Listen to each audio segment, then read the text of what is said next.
Hello students, welcome you all. आज मैं यहाँ डिस्कस करने जा रहा हूँ कि कैसे डीसी में एली में अच्छे मार्क्स लाए जाएं। अच्छे मार्क्स लाने के लिए अपने को करना क्या है। सबसे पहले आपको पता होना चाहिए सिलेबस। आज अब इतने शॉर्ट टाइम में हम आपको सारे सब्जेक्ट्स की जानकारी नहीं दे सकते हैं, लेकिन पर्टिकुलर सब्जेक्ट वाइज हम लोग वीडियोस लेके आते रहेंगे। जैसे आज इस वीडियो में हम बात करेंगे फिजिक्स में जो 50 क्वेश्चन आते हैं जो कि 200 मार्क्स के होते हैं, उसमें मैक्सिमम स्कोर कैसे किया जाए। आज इस वीडियो में हम लोग ये डिस्कस करने जा रहे हैं और डिटेल में डिस्कस करने जा रहे हैं। तो इसका मतलब हुआ कि इस डिस्कशन में हम पहले आपको पूरा सिलेबस बताएंगे, इसके बाद बात करेंगे कि सिलेबस में कौन सी टॉपिक इंपॉर्टेंट है, और इसके बाद हम बात करेंगे कि इस टॉपिक को प्रिपेयर कैसे किया जाए। ये सारी की सारी बातें होंगी आज की इस वीडियो में, तो बिल्कुल वीडियो के अंत तक बने रहिएगा अगर आपको कंप्लीट जानकारी चाहिए तो, और अगर नहीं तो आप स्किप करके आगे बढ़ा बढ़ा के देख सकते हैं। चलिए स्टार्ट करते हैं। आज अगर हम बात करें सबसे पहले फिजिक्स की सिलेबस की, तो ऑब्वियस सी बात है सिलेबस छोटा सा नहीं है, सिलेबस काफी बड़ा है। एक एक पॉइंट हम लोग सिलेबस के देखते हैं। सबसे पहले जो आपको पढ़ना है वो है आपका इंट्रोडक्शन एंड मेजरमेंट। इसमें आपको मेजरिंग के बारे में पढ़ना, मेजरिंग टूल्स। जैसे आप बात करेंगे साइंस एंड साइंटिफिक मेथड्स, कौन कौन से मेथड्स हैं, ठीक है। Physics and its relation with society, society के साथ क्या रिलेशन है फिजिक्स का, ये सब बेसिक बेसिक टॉपिक है। Technology and other branches of science physics quantities, ठीक है, एंड देयर मेजरमेंट।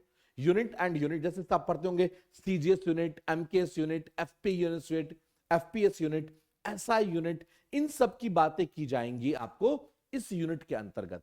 इसके बाद इन यूनिट्स के डायमेंशंस क्या होते हैं, कौन सा यूनिट कहां सुटेबल है, ठीक है, ये सब बातें होंगी। ऐसा यूनिट क्या है, फंडामेंटल यूनिट्स क्या होते हैं। जैसे आपने पढ़ा होगा ना कि 7 फंडामेंटल यूनिट्स होते हैं, 2 कॉम्प्लीमेंट्री यूनिट्स हैं, रिमेनिंग डिराइव्ड यूनिट्स हैं। तो ये होता क्या है, इनके बारे में जानकारी आपको मिलेगी इस चैप्टर में, ठीक है। इसके बाद इसके डायमेंशंस कैसे लिखते हैं और इस डायमेंशंस के एप्लीकेशन क्या है, ये सब बातें करेंगे।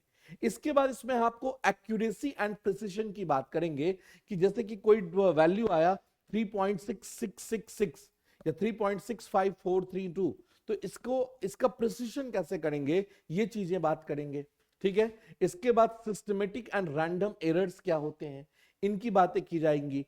Gaussian distribution for random errors, random error के लिए गॉसियन डिस्ट्रीब्यूशन कैसे करते हैं, ये बातें होंगी। Standard deviation, RMS value, root mean square value की बात हो रही है। कॉम्बिनेशन एरर, ठीक है, order of magnitude and significant figures, rounding off, ये सब चीजें जो बेसिक बेसिक मैथ्स के टर्म है जो कि फिजिक्स में इंट्रोड्यूस किया गया है, इन सब की बातें करेंगे हम लोग किसमें, इस यूनिट के अंतर्गत, यूनिट 1 के अंतर्गत। ये यूनिट 1 की अगर हम बात करें तो बहुत इंपॉर्टेंट यूनिट है, और सबसे इंपॉर्टेंट पहल की अगर हम बात करें जिसमें यहां से क्वेश्चंस आते हैं आपके एग्जामिनेशन में, वो है basically fundamental and derived unit से, ठीक है। यहां से क्वेश्चन भर भर के आएंगे, ठीक है। तो मेंटली अपने को इसके लिए प्रिपेयर होना है। पूरे यूनिट में मैं कुछ पॉइंट्स मार्क करूंगा जिसपे आपको खासा जोर देना है। थोड़ी बहुत जोर जो है वो आप डायमेंशन एंड देयर एप्लीकेशंस पे भी दे सकते हैं, डायमेंशंस एंड देयर एप्लीकेशंस पे, इस पे भी आप दे सकते हैं, थोड़ी बहुत फोकस कर सकते हैं। इसके बाद बात करते हैं तो मैथमेटिकल टूल्स की बात करते हैं। मैथमेटिकल टूल्स में आपको पढ़ना है what is scalar quantity, what is vector quantity. Vector quantity क्या है, स्केलर क्वांटिटी क्या है, दोनों में डिफरेंस क्या है, वेक्टर के एग्जांपल्स क्या हैं, स्केलर के एग्जांपल्स क्या हैं, ये सब चीजें आपको जाननी है, ठीक है ना। इसके बाद वेक्टर को ऐड कैसे करते हैं, वेक्टर को सब्ट्रैक्ट कैसे करते हैं, नल वेक्टर क्या होता है, ठीक है, वेक्टर को तोड़ते कैसे, कंपोनेंट कैसे तोड़ते हैं, ठीक है, स्केलर एंड वेक्टर प्रोडक्ट कैसे निकालते हैं, dot product and cross product की कहानी डिस्कस करेंगे इसमें। Concept of differentiation and integration as applied in physics, जो डिफरेंशिएशन इंटीग्रेशन नाम सुनते ही आपको थोड़ी मैथ्स की याद आ जाती है, तो इसको फिजिक्स में कैसे अप्लाई करना है, ये चीजें आपको बताई जाएंगी। कार्टेशियन कोऑर्डिनेट के बारे में जाना जाएगा, ग्राफ्स प्लॉटिंग के बारे में, ग्राफ्स कैसे प्लॉट करते हैं, ठीक है। इसके बाद interpretation of slope of chords and tangent, मान लो कोई कर्वेचर है तो उसका स्लोप कैसे देखेंगे, उस पर टेंजेंट ड्रॉ करके, ये सब चीजें आपको बताई जाएगी। ठीक है, मैक्सिमम एंड मिनिमम कंडीशन, किसी एरिया के अंदर जो कर्व निकालेंगे, एरिया अंडर कर्व की बात करेंगे, मैक्सिमा एंड मिनिमा के कंसेप्ट की बात करेंगे। तो ये बात करें तो टिपिकल मैथमेटिक्स का टॉपिक है, ये टिपिकल मैथमेटिक्स का टॉपिक है, लेकिन एप्लीकेशन ऑफ फिजिक्स में आपने को देखना है। तो हम लोग बात करेंगे इसमें बेसिक जो मेन टॉपिक्स मार्क कर रहे हैं वो है आपका स्केलर एंड वेक्टर, ठीक है, और इसके बाद वेक्टर एडिशन एंड सब्ट्रैक्शन, ठीक है, टाइप्स ऑफ वेक्टर पूछ सकता है, ठीक है, स्केलर एंड वेक्टर प्रोडक्ट, जिसपे आपके एग्जामिनेशन में क्वेश्चंस आते हैं या फिर आने की संभावना है। क्लियर? इसके बाद अगर हम बात करते हैं नेक्स्ट में, तो देखिएगा बड़े ध्यान से, काइनेमेटिक्स की बात करते हैं। ठीक है, काइनेमेटिक्स में आपको क्या क्या पढ़ना है, पहले तो ये बात कर ले, फिर इंपॉर्टेंट टॉपिक्स की बात करेंगे। कंसेप्ट ऑफ पार्टिकल, ठीक है, पार्टिकल के कंसेप्ट के बारे में, रेक्टिलिनियर मोशन क्या होता है इसके बारे में पढ़ना है, यूनिफॉर्मली एक्सेलरेटेड रेक्टिलिनियर मोशन, ठीक है, इसके बाद इसके ग्राफिकल रिप्रेजेंटेशन, ग्राफ्स कैसे प्लॉट करते हैं, इसका मतलब क्या कि displacement time graph, velocity time graph, acceleration time graph, इन सब की जानकारी चाहिए। Motion in 2 and 3D plane, projectile motions की बात करना है, ठीक है, change of frame and relative velocity. Kinematics छोटा सा है लेकिन बड़ा ही इंटरेस्टिंग चीज है। इसमें अगर हम बात करें तो change of frame and relative velocity से क्वेश्चंस आपके लिए बहुत इंपॉर्टेंट है। प्रोजेक्टाइल मोशन से थोड़े बहुत क्वेश्चंस पूछते हैं। फ्री फॉलिंग बॉडी जो है ये मोस्ट इंपॉर्टेंट है, ठीक है, ये हम कुछ इंपॉर्टेंट पॉइंट्स मार्क कर रहे हैं। इसका मतलब ये नहीं कि रिमेनिंग सिलेबस आपको छोड़ देना है, ऑब्वियस सी बात है, रिमेनिंग सिलेबस को भी टच करना है, इन पे ज्यादा फोकस करना है, इन पे ज्यादा फोकस करना है आपको। इसके बाद है आपका forces and laws of motion, forces की बात करना है, लॉज ऑफ मोशन की बात होगी, ठीक है। जैसे इसमें देखो ध्यान से क्या है, इंटरैक्शन एंड फोर्स, अगर बात करें इसका basic idea about fundamental forces of nature, Newton's law of motion की बात करना है आपको, फर्स्ट लॉ न्यूटन का, सेकंड लॉ, थर्ड लॉ, ठीक है, inertial and non inertial frames के बारे में पढ़ना है, ठीक है, विथ रिस्पेक्ट टू बात करेंगे। इसके बाद आपको रॉकेट प्रपोल्शन के बारे में पढ़ना है, स्टैटिक एंड काइनेटिक फ्रिक्शंस के बारे में पढ़ना है, रोलिंग फ्रिक्शन क्या होता है आपको यह जानना है इसमें, ठीक है, मोशन और रफ इंक्लाइंडेड सरफेस, कोई इंक्लाइंडेड सरफेस है उस पे मोशन की स्टडी करनी है, यूनिफॉर्म सर्कुलर मोशन के बारे में जानना है, सेंट्रीपिटल फोर्स एंड एक्सेलरेशन के बारे में जानना है, सेंट्रीपिटल फोर्सेस के बारे में जानने हैं। तो ये थोड़ा सा बड़ा टॉपिक है और ये टॉपिक वो है जिससे भर के क्वेश्चंस आएंगे एग्जाम में। सबसे इंपॉर्टेंट क्या है आपका, फोर्सेस एंड मोशंस, जिसमें अब मैं मार्क नहीं कर पाऊंगा क्योंकि ये पूरा का पूरा टॉपिक ही बहुत इंपॉर्टेंट है, ठीक है। अगर हम बात करेंगे first law equally important, second law equally important, third law equally important. अगर हम फ्रिक्शन की बात कर लें तो फ्रिक्शन भी काफी इंपॉर्टेंट है, स्टैटिक एंड काइनेटिक फ्रिक्शन जो लिखा हुआ है ये भी बहुत इंपॉर्टेंट है। तो ये पूरा का पूरा यूनिट जो है ये आपका मार्क्स देने वाला टॉपिक है, आसान सा टॉपिक है और बहुत ज्यादा क्वेश्चन पूछे जाएंगे इससे, ठीक है। इसके बाद अगर हम बात करते हैं आपसे तो आपका है work energy and power, work energy and power की बात करते हैं। अब देखो ये भी चैप्टर बहुत इंपॉर्टेंट है, वर्क है, काइनेटिक एनर्जी है, पावर है, वर्क एनर्जी है, पोटेंशियल एनर्जी है, इंटरनल एनर्जी है, इन सब के बारे में आपको जानना है, ठीक है। कंजर्वेशन एंड डिसिपेटिव फोर्स के बारे में जानना है। इसके बाद अगर बात करेंगे law of conservation of energy जानना है, equivalence of mass and energy के बारे में जानना है, कॉलिजन टॉपिक है इसमें। अब इसमें इंपॉर्टेंट टॉपिक्स मार्क करें, अगर इंपॉर्टेंट टॉपिक्स आप देखना चाहेंगे तो एक तो आपका work, what is power, clear, work energy theorem. इसके बाद अगर हम बात करें तो इसमें आपको और भी इंपॉर्टेंट चीजें जो बात करते हैं, equivalence of mass and energy, ठीक है। इसके बाद आपको जानना है कॉलिजन पूरा, ठीक है, कॉलिजन पूरा जानना है आपको, ठीक है। ये सब मोटे मोटे टॉपिक्स मैं मार्क कर रहा हूं जो कि आपको जानना है, आपको इस पे कमांड होना चाहिए। इसके बाद अगर मैं बात करता हूं तो रोटेशन, रोटेशन लोग बोलते हैं कि one of the toughest topic है फिजिक्स का, लेकिन है नहीं ऐसा। अगर आप क्लास में ध्यान से रहेंगे, अगर आप हमारे साथ जुड़े हुए हैं तो आपको बड़े आराम से समझ में आएगा ये रोटेशन की बात करेंगे, सेंटर ऑफ मास के बारे में जानना है, सेंटर ऑफ ग्रेविटी के डिफरेंट डिफरेंट पार्टिकल्स के। फिर आपको मोमेंट ऑफ इनर्शिया निकालना सीखना है डिफरेंट डिफरेंट सेक्शन के लिए। रेडियस ऑफ जाइरेशन क्या होता है, पैरेलल एक्सिस थ्योरम क्या है, परपेंडिकुलर एक्सिस थ्योरम क्या है, परपेंडिकुलर एक्सिस थ्योरम की बात करेंगे। डिफरेंट डिफरेंट बॉडीज के लिए आपको फाइंड आउट करना है, टॉर्क क्या होता है, एंगुलर एक्सेलरेशन क्या है, इन सब के बारे में इस टॉपिक्स में जानना है। अगर इंपॉर्टेंट पॉइंट्स की बात करें हम, तो आपको जानना है मोमेंट ऑफ इनर्शिया, बस इतना ही मार्क कर रहे हैं। क्या होता है, डिफरेंट बॉडी के लिए कैसे निकालते हैं, ये आपको जानना है। ठीक है, ये चीज ध्यान रखिएगा। इसके बाद आपको जानना है general motion of rigid body in plane, इसके बारे में जानना है, और मोशन इन रोलिंग बॉडी, ये आपके लिए बहुत इंपॉर्टेंट है। ठीक है, थोड़े बहुत टॉर्क के बारे में भी लोग ध्यान में रखते हैं क्योंकि आगे यूज होगा टॉर्क का। इसके बाद अगर हम बात करें तो ग्रेविटेशन है, प्रॉपर्टीज ऑफ मैटर है। ठीक है, ग्रेविटेशन में अगर हम बात करें तो सबसे पहले आपको जानना है कि दो बॉडी के बीच में ग्रेविटेशनल फोर्स कितना लगता है, कैसे कैलकुलेट करते हैं उस फोर्स को, कैसे फाइंड आउट करते हैं। डिफरेंट डिफरेंट सैटेलाइट्स के लिए आपको पढ़ना है Newton's law of universal gravitation, ठीक है, इनर्शियल एंड ग्रेविटेशनल मास, इसके बाद gravitational potential field, their calculation, कैसे डिफरेंट डिफरेंट बॉडी के लिए कैलकुलेशन करते हैं, ड्यू टू ग्रेविटी क्या एक्सेलरेशन होता है, केपलर्स थ्योरी पढ़ना है जो डिफरेंट डिफरेंट सैटेलाइट्स के लिए लगता है। ठीक है, तो ये सब चीजें आपके लिए इंपॉर्टेंट है। इसमें आपको देखना क्या है कि इनर्शियल एंड ग्रेविटेशनल मास, इसके बाद आपको देखना है एक्सेलरेशन ड्यू टू ग्रेविटी, और इसके बाद केपलर्स लॉ, ये बहुत इंपॉर्टेंट है। ये आपको मेन पॉइंट्स हैं इसमें ग्रेविटेशन चैप्टर में।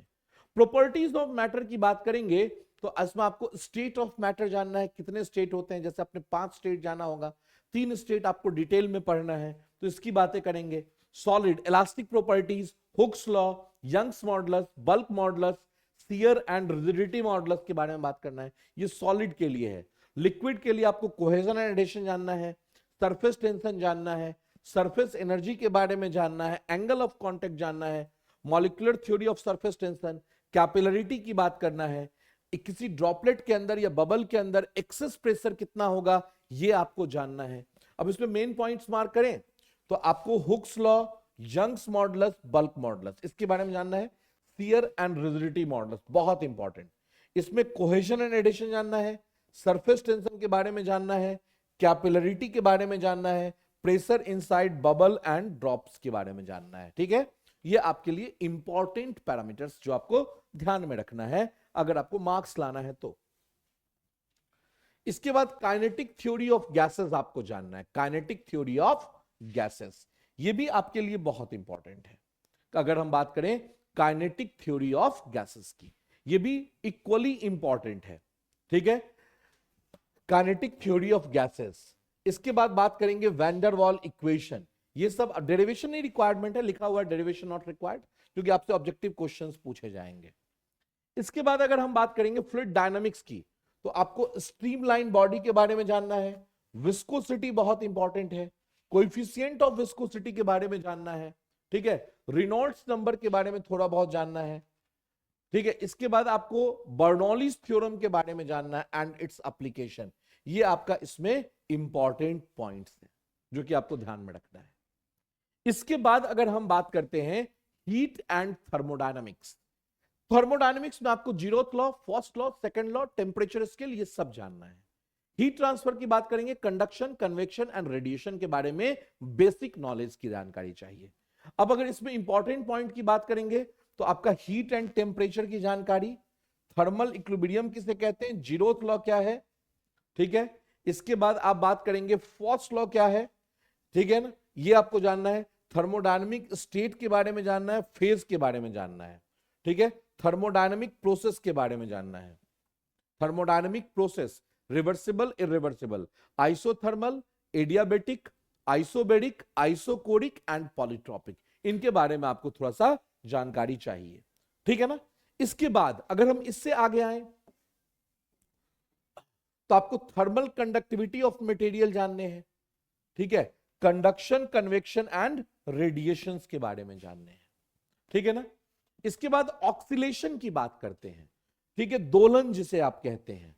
इसमें आपको पीरियोडिक मोशन के बारे में जानना है। पीरियोडिक मोशन क्या होता है, ऑक्सिलटरी मोशन क्या है, सिंपल हार्मोनिक मोशन क्या है, kinetic and potential energy SHM में क्या होते हैं, सिंपल पेंडुलम, डैम्प्ड फोर्स, इन सब के बारे में आपको जानना है। ये चैप्टर भी बहुत इंपॉर्टेंट है। इस कारण से इंपॉर्टेंट है क्योंकि ये चैप्टर सबको नहीं आता है। तो अगर आप ये बनाते हैं तो इसका मतलब आप रैंक में आने वाले हैं। ठीक है, तो रैंक लाने के लिए ये चैप्टर बहुत इंपॉर्टेंट है। इसके बाद बात करते हैं वेव्स एंड अकॉस्टिक की बात करते हैं, जैसे progressive waves, equation of travelling waves, speed of waves, ठीक है, longitudinal and transverse waves, superposition of wave, interference, stationary wave, इन सब के बारे में आपको जानना है। ये चैप्टर जो है इससे बहुत ज्यादा क्वेश्चंस वैसे नहीं आता है, ठीक है, इसी कारण से मैं इसको इंपॉर्टेंट में मार्क नहीं कर रहा हूं, लेकिन ऑब्वियस सी बात है देखना है आपको। थोड़े बहुत एक आध क्वेश्चन अगर आ गया तो बहुत बड़ी बात है इससे। इसके बाद अगर हम बात करें यूनिवर्स, यूनिवर्स के बारे में बात करते हैं। अब ये देखिए यूनिवर्स के बारे में सर आपको क्या पढ़ना है। यूनिवर्स के बारे में अगर बात करेंगे, ठीक है, तो आपको यूनिवर्स के कंस्टिट्यूएंट के बारे में जानना है। ठीक है, इसके बाद आपको सरफेस टेम्परेचर के बारे में जानना है, इवोल्यूशन ऑफ यूनिवर्स, यूनिवर्स का इवोल्यूशन कैसे हुआ, ठीक है, कॉस्मिक बैकग्राउंड क्या है इसके, ठीक है, रेडशिफ्ट, हब्स लॉ, इन सब के बारे में आपको जानना है किसमें, यूनिवर्स के अंतर्गत। इसके बाद अगर हम बात करेंगे तो रे ऑप्टिक्स, इसमें आपको दो चीजें पढ़नी है, एक रिफ्रैक्शन ऑफ लाइट, एक रिफ्लेक्शन। ठीक है, रिफ्रैक्शन और reflection, refraction at spherical surface, lens के बारे में पढ़ना है आपको, कॉम्बिनेशन ऑफ लेंस के बारे में पढ़ना है, जब दो लेंस को कांटेक्ट में लाते हैं तब, ठीक है, टोटल इंटरनल रिफ्लेक्शन के बारे में पढ़ना है, TIR कहते हैं उसको, टोटल इंटरनल रिफ्लेक्शन। ठीक है, इसके बाद आपको ऑप्टिकल फाइबर्स के बारे में जानना है, ऑप्टिकल फाइबर्स के बारे में जानना है। ठीक है, इसके बाद आपको जानना है कि रेनबो कैसे बनती है, रेनबो का फॉर्मेशन कैसे बंद होता है, आपको यह जानना है। ठीक है, रिफ्रैक्शन एंड रिफ्लेक्शन के बारे में जानना है, टेलीस्कोप की बात करते हैं। ठीक है, डिस्पर्सिव पावर के बारे में जानना है, डिस्पर्शन विदाउट डेविएशन। ठीक है, स्पेक्ट्रोमीटर एंड स्पेक्ट्रम्स के बारे में जानने हैं। तो यहां पे मेन पॉइंट्स की बात करेंगे तो laws of reflection, laws of refraction की बात करते हैं। इसके बात करते हैं वेव्स ऑप्टिक्स, वेव ऑप्टिक्स, इसमें आपको wave front, Huygens principle, explanation of reflection, refraction in plane wave, ये सब केमिस्ट्री का भी टॉपिक है और फिजिक्स का भी टॉपिक है। ठीक है, जो कि आपको वहां भी पढ़ाया गया है और साथ साथ यहां भी पढ़ाया जाएगा। पोलराइजेशन के बारे में जानना है, transverse nature of light wave के बारे में जानना है, transverse nature of light waves के बारे में जानना है। ठीक है, इसके बाद है आपका इलेक्ट्रोस्टैटिक, इलेक्ट्रोस्टैटिक। अब ये देखिए ध्यान से, इलेक्ट्रोस्टैटिक में आपको चार्ज के बारे में जानना है, उसके कंजर्वेशन ऑफ चार्ज के बारे में जानना है, कंजर्वेशन ऑफ चार्ज।